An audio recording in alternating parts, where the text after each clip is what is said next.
여기 우리보다 더 한국을 사랑했던 한 미국인 가문이 있습니다.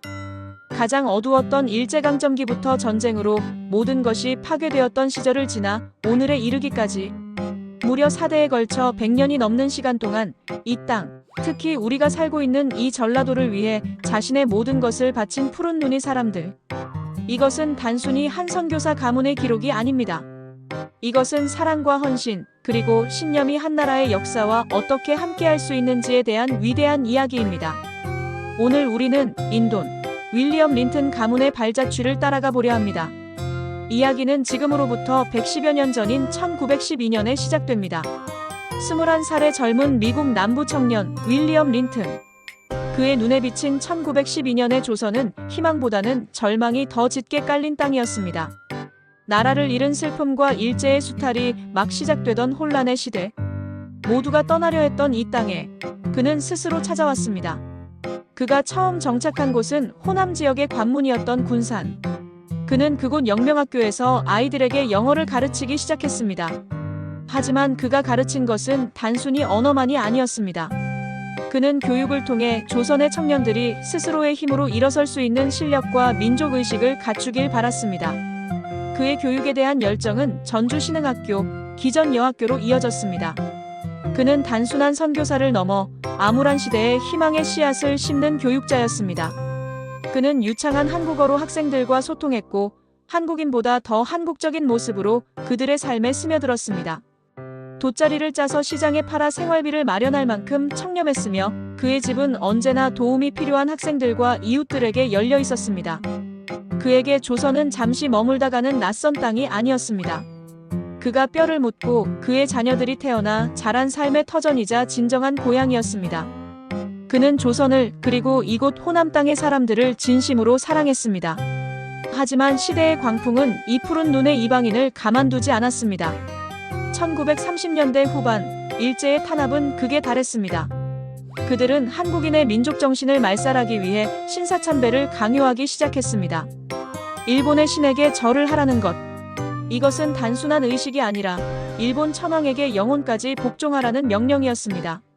수많은 한국인 목회자와 성도들이 신사참배를 거부하며 감옥에 끌려가고 순교를 당했습니다. 이때 윌리엄 린튼 역시 침묵하지 않았습니다. 그는 신사참배가 기독교의 10계명을 어기는 우상숭배일 뿐만 아니라 한국인의 정신을 파괴하는 행위라고 강력하게 비판했습니다.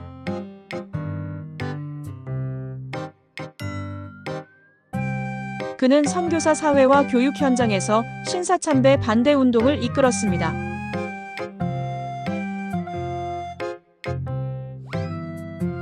일제의 총칼 앞에서도 그의 신념은 꺾이지 않았습니다.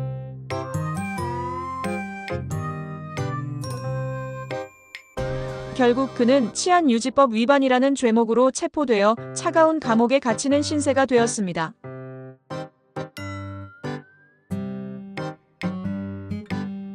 고문과 협박 속에서도 그는 끝까지 자신의 신념을 굽히지 않았습니다.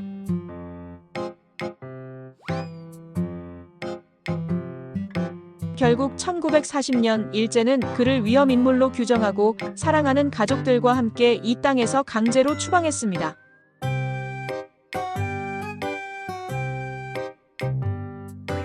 (28년간) 모든 것을 바쳤던 땅, 그의 아이들이 태어난 고향을 강제로 떠나야만 했던 그의 심정은 어땠을까요?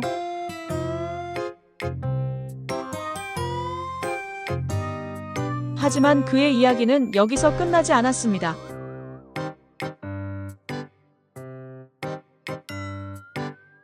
그의 사랑은 추방령으로도 태평양이라는 거대한 바다로도 막을 수 없었기 때문입니다.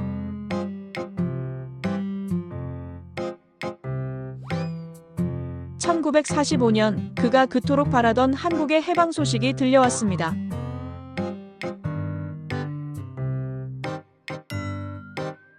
그리고 몇 년 뒤 6.25 전쟁이라는 끔찍한 비극이 터지자 그는 주저없이 다시 한국으로 돌아왔습니다.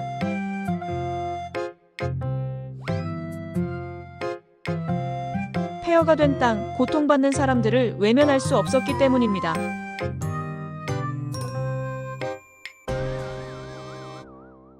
그는 대전대학교의 전신인 기독교연합대학의 초대 학장으로 부임하여 전쟁 속에서도 다음 세대를 키워내는 일을 멈추지 않았습니다.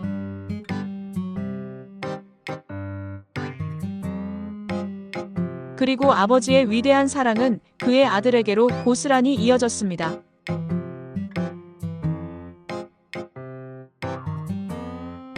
군산에서 태어나 한국말을 하며 자랐던 아들 휴 린튼. 한국 이름 인휴.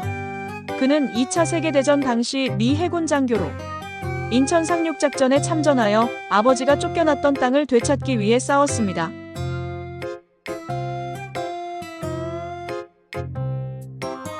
전쟁이 끝난 후 그는 미국에서의 안정된 삶을 뒤로하고 폐허가 된 한국으로 돌아왔습니다.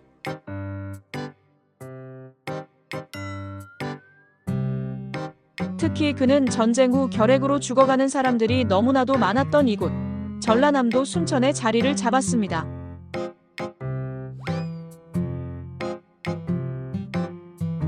당시 결핵은 죽음의 병으로 불렸습니다.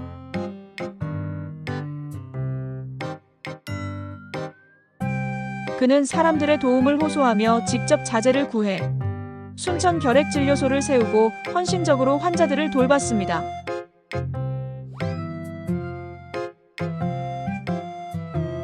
그의 노력 덕분에 수많은 사람들이 새 생명을 얻을 수 있었습니다.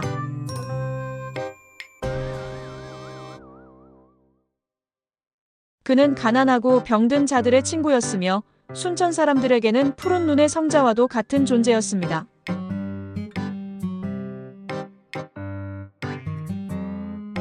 안타깝게도 그는 1984년 나는 죽으면 한국 땅에 묻히고 싶다는 말을 남긴 채 불의의 교통사고로 세상을 떠났습니다.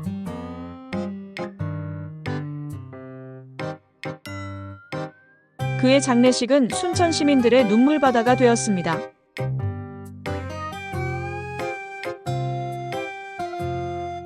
윌리엄 린튼, 인돈 선교사로부터 시작된 린튼 가문의 한국 사랑.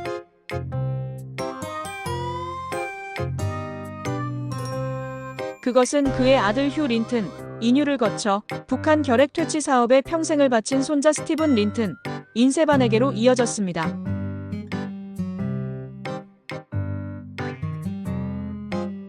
그리고 지금은 4대손들이 한국 사회 곳곳에서 그 사랑을 이어가고 있습니다.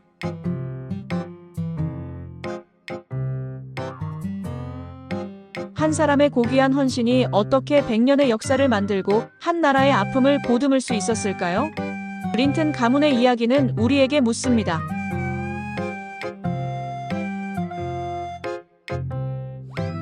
진정한 사랑과 헌신이란 무엇인지, 그리고 우리는 우리가 사는 이 땅을 얼마나 사랑하고 있는지 말입니다.